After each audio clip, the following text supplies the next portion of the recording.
What if the most decorated and feared American general of World War II, the man who had smashed Nazi armored divisions across North Africa, Sicily, France, and Germany, had to be stopped not by any enemy army, but by his own commanders, his own president, and the weight of history itself? General George Smith Patton, Jr. was, by the autumn of 1945, a man at war with peace. The conflict in Europe had ended in May of that year, with Germany's unconditional surrender on May 8, 1945, a day the world would forever call VE Day, but Patton refused to accept that the war was truly over. He had been given command of the Third Army, one of the most formidable fighting forces in the history of warfare, and he had led it from Normandy through the liberation of France, the relief of Bastogne during the Battle of the Bulge in December 1944, and deep into the heart of Bavaria by the spring of 1945. He had crossed the Rhine River on March 22, 1945, infamously stopping to urinate into the river as a symbolic act of contempt for the enemy. He had liberated concentration camps, wept openly at the horror of what he found, and driven his men harder than any general on the Western Front. Now, with the guns finally silent, Patton was restless, dangerous, and increasingly convinced that America had made a catastrophic mistake by allowing the Soviet Union to occupy Eastern Europe. His mind was already fixed on a new enemy, and his words were about to create a crisis that would reach the highest levels of the United States government. If you are the kind of person who believes that the real story of history is found not in textbooks but in the moments of raw, unfiltered human conflict between great men, subscribe to this channel right now, like this video, share it with someone who loves history as much as you do, and leave a comment below telling us what aspect of Patton's story you had never heard before. This is history at its most unfiltered, and it is just beginning. To understand what happened in the autumn of 1945, it is essential to understand who George Patton was and why his superiors had always feared him as much as they admired him. Born on November 11, 1885, in San Gabriel, California, Patton had been preparing for military glory since childhood. He was descended from a long line of Virginia Military Institute graduates and Civil War soldiers, and he believed with absolute conviction that he was the reincarnation of great warriors of the past: Alexander the Great, Hannibal, Napoleon.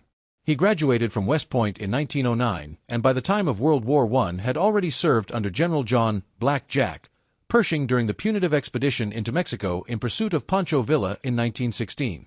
In the Great War, Patton became the first officer in the newly formed United States Tank Corps and led tank forces at the Battle of St. Mihiel in September 1918, where he was wounded in the thigh by German machine gun fire.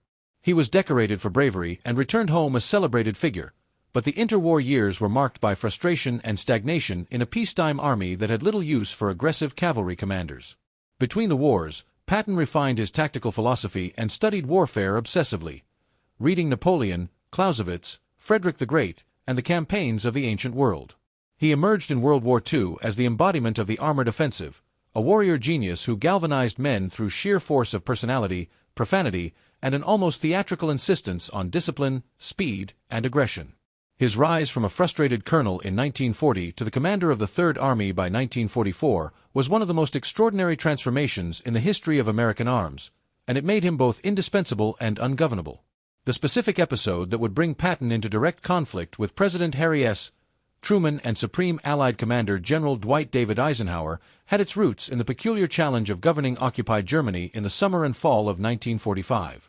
As military governor of Bavaria, a post he received in April 1945, Patton was responsible for rebuilding civil administration in one of the most devastated and politically contaminated regions in the world. Bavaria had been the birthplace of the Nazi Party. Adolf Hitler had attempted his beer hall putsch in Munich on November 8 and 9, 1923, and the region was saturated with former Nazi Party members at every level of society, government, commerce, and public life. The Allied policy of denazification, officially enacted through the Potsdam Agreement signed on August 2, 1945, by Truman, British Prime Minister Clement Attlee, and Soviet Premier Joseph Stalin, required that all former Nazis be removed from positions of authority and that the apparatus of National Socialism be completely dismantled.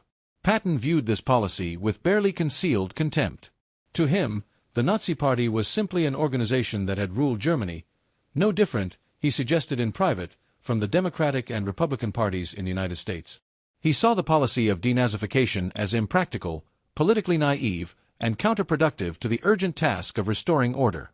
More dangerously, Patton began reinstating former Nazi Party members into administrative positions in Bavaria, arguing that they were the only competent officials available for running local government. He was not merely dragging his feet on American policy. He was actively reversing it on the ground, in full view of the international press. The situation came to a catastrophic head on September 22, 1945, when Patton gave a press conference at his headquarters in Bad Tolz, Bavaria, that shocked the world. A reporter asked him directly about the denazification policy and whether he was in fact employing former Nazi party members. Patton replied with characteristic contempt for political niceties, stating that the Nazi issue was being overstated, that the situation was not unlike a political rivalry between parties, and that competence should matter more than past political affiliation. The American press erupted. Newspaper headlines across the United States portrayed the hero of the Third Army as a Nazi sympathizer. The reaction in Washington was immediate and furious. General Eisenhower, serving as commanding general of United States forces in the European theater from his headquarters in Frankfurt, was appalled. He summoned Patton on September 28, 1945, for a meeting that both men knew would be decisive. Eisenhower had already been under immense pressure from Washington and from the American press for weeks regarding Patton's behavior in Bavaria. The situation was not merely a public relations problem, it was a geopolitical crisis. The Soviet Union was watching every move of the American occupation authorities, and any sign that the United States was protecting or reinstating Nazis in its zone of occupation would hand Stalin powerful propaganda ammunition at the most delicate moment of post-war negotiations over the shape of Europe. The meeting between Eisenhower and Patton in Frankfurt on September 28 was tense, painful, and final in its implications for both men and for the army they had built together. But the press conference was only the most visible manifestation of a far deeper and more dangerous problem: Patton's increasingly open advocacy for a military confrontation with the Soviet Union. Throughout the summer of 1945, Patton had been making statements to colleagues and subordinates that went far beyond the bounds of acceptable military opinion. He believed, with the fervor of a prophet, that the United States and Great Britain had allowed the Soviet Union to occupy Central and Eastern Europe by stopping their advance too soon. When German forces surrendered and Soviet troops stood on the Elbe River, Patton was furious. He had wanted to drive his Third Army east, through Czechoslovakia, through Poland, and push the Soviets back. He wrote in his diary on May 14, 1945, just 6 days after VE Day, that the Americans and the British had lost the war politically even as they had won it militarily. He spoke privately about the possibility and the desirability of rearming German prisoners of war, hundreds of thousands of Wehrmacht soldiers still in Allied captivity, to form a military force that could be turned against the Soviet Union. He told his staff that the Western Allies would have to fight the Soviets eventually, and that it would be far better to do so now, while American forces were already deployed in Europe in overwhelming strength, than to wait until the Soviet army had consolidated its position and developed atomic weapons. These were not merely the musings of a frustrated soldier, they were, in the context of 1945, potentially treasonous provocations that could have triggered a Third World War. You are now in the heart of one of the most explosive untold stories of the 20th century, a moment when the words of one general held the fate of the post-war world in the balance. If this story is gripping you the way it should, pause right now and subscribe to this channel, give this video a like, share it with a friend or family member who needs to understand how close the world came to another catastrophic war, and write a comment below telling us what surprised you most about what you have heard so far. Your engagement helps this story reach the audience it deserves, and there is much more still to come. Eisenhower's warning to President Truman was delivered through official military channels, but its urgency was unmistakable. In a series of communications in late September 1945, Eisenhower made clear to the new president: Truman had assumed office only on April 12, 1945, following the death of Franklin D. Roosevelt, and was still consolidating his authority over the enormous American military establishment, that Patton represented a genuine threat to American foreign policy, to Allied unity, and to the fragile international order being constructed in the aftermath of the most devastating war in human history. Eisenhower respected Patton's brilliance as a battlefield commander. He had defended him repeatedly through earlier controversies, including the infamous slapping incident in Sicily in August 1943, when Patton had struck 2 hospitalized soldiers he accused of cowardice. But the post-war situation was categorically different. A general who advocated rearming German soldiers and launching a military offensive against the Soviet Union in the summer of 1945 was not just a headache. He was a loaded weapon pointed at the peace. Eisenhower's message to Truman was unambiguous. Patton could not be allowed to continue in a position of command authority in occupied Germany. His words and his actions were destabilizing the occupation, inflaming public opinion in the United States and Europe, and undermining the fundamental objectives of American post-war policy. Something had to be done, and it had to be done immediately, before Patton's next statement made the situation irretrievable. Harry Truman's response revealed the character of a president who was still, in the autumn of 1945, in the process of establishing his authority over an executive branch and military establishment that had been shaped entirely by 12 years of Roosevelt's domination. Truman had never been close to the inner circle of military power. Roosevelt had kept him largely uninformed of the great strategic decisions of the war, including the Manhattan Project and its impending use against Japan. But Truman was not a weak man. Born on May 8, 1884, in Lamar, Missouri, he had served as an artillery captain in France during World War I and had developed a soldier's directness and a politician's shrewdness in equal measure. When he received Eisenhower's communications about Patton, Truman's position was pragmatic and decisive. He supported Eisenhower's authority to handle the situation fully and without hesitation. He understood that the United States was simultaneously managing the occupation of both Germany and Japan, negotiating the architecture of the United Nations, managing the disposition of American atomic weapons, and navigating the first dangerous months of what would become the Cold War. Patton's provocations, his praise of former Nazis, his calls for war with the Soviet Union, his insubordination toward official American policy, could not be tolerated by any president who took seriously his constitutional responsibility as commander-in-chief. Truman made clear to his senior military advisers that Eisenhower had full authority to relieve Patton of command if he deemed it necessary, and that the White House would stand behind that decision completely and publicly. On October 2, 1945, Eisenhower made his decision official. He relieved General George S. Patton of command of the Third Army and reassigned him to command the 15th Army, a paper organization with no combat troops, whose sole function was to compile a historical record of the war in Europe.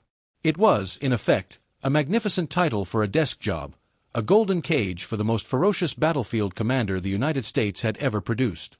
Patton accepted the transfer with the public dignity of a soldier, but the private anguish of a man who knew his active military career was over. He wrote in his diary and in letters to his wife, Beatrice Eyre Patton, that he felt like a man who had been stripped of everything that gave his life meaning. He was 59 years old, in superb physical condition, and in his own estimation the greatest living practitioner of armored warfare on earth. Yet the war was over, the peace demanded a different kind of soldier, one capable of administration, diplomacy, and restraint, and Patton possessed none of those qualities. His staff, who had followed him through the blood and fire of 3 years of brutal combat, wept openly when his Third Army flag was lowered for the last time at ceremonies held in Bad Tolls. Veterans who had fought under him across thousands of miles of European battlefield felt as though the heart had been ripped from the army. His removal sent a message that thundered across both the American military and the international community. Even the greatest warrior in the American arsenal was subordinate to civilian authority and political necessity. The months following Patton's relief were marked by an extraordinary reversal of his public fortunes. The general who had been plastered across the front pages of newspapers as a Nazi sympathizer in September 1945 became once again, in November and December of that year, a figure of nostalgia and celebration. The American public, which had turned against him over the denazification controversy, began to reconsider as the harsh realities of the Cold War started to become apparent.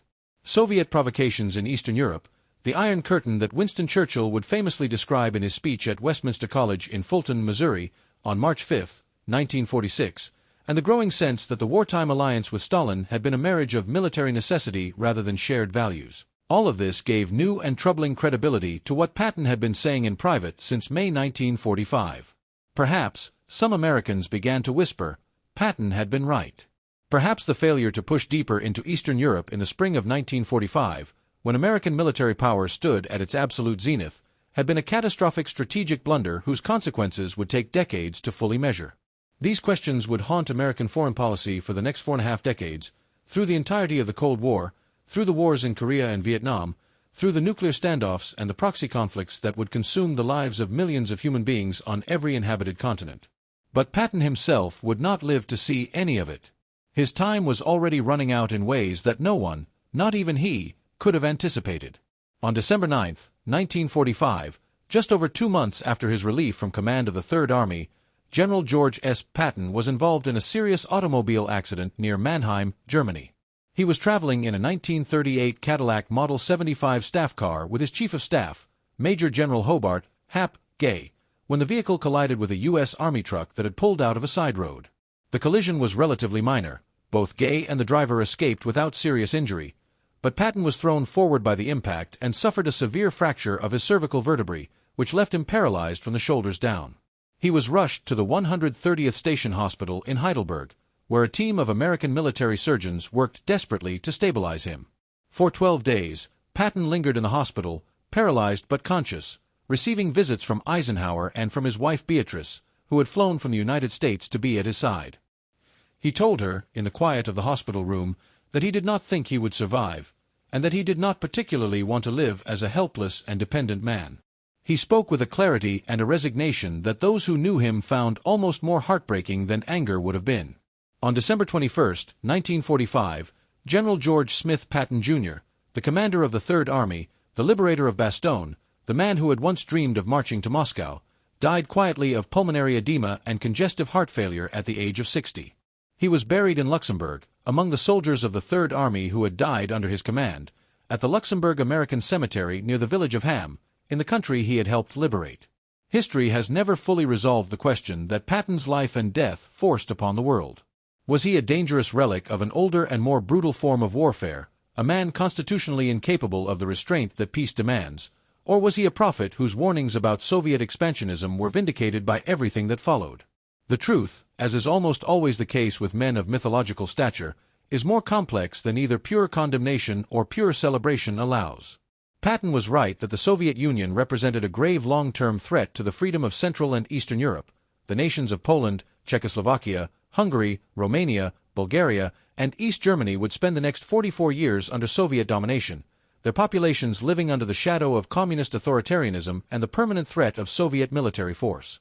He was catastrophically wrong to suggest that the solution was another war in the immediate aftermath of a conflict that had already killed between 70 and 85 million human beings worldwide. Eisenhower, the supreme diplomat-soldier, understood something that Patton, the pure warrior, never could, that the management of peace required the same ferocious intelligence and disciplined will that the management of war demanded, and that the most dangerous enemy America faced in October 1945 was not Stalin's Red Army but the impulsive voices, however brilliant, however decorated, that would drag exhausted nations back into the abyss before the dead had even been counted. Truman backed Eisenhower completely, and in doing so upheld the most fundamental principle of the American Republic, that civilian authority governs military power and not the other way around. This is a story that should never be forgotten, and if it moved you, challenged you, or taught you something you did not know before, then subscribe to this channel right now, like this video, share it with someone who needs to hear it, and leave a comment below telling us what part of this story hit you hardest. History belongs to those who refuse to look away from it.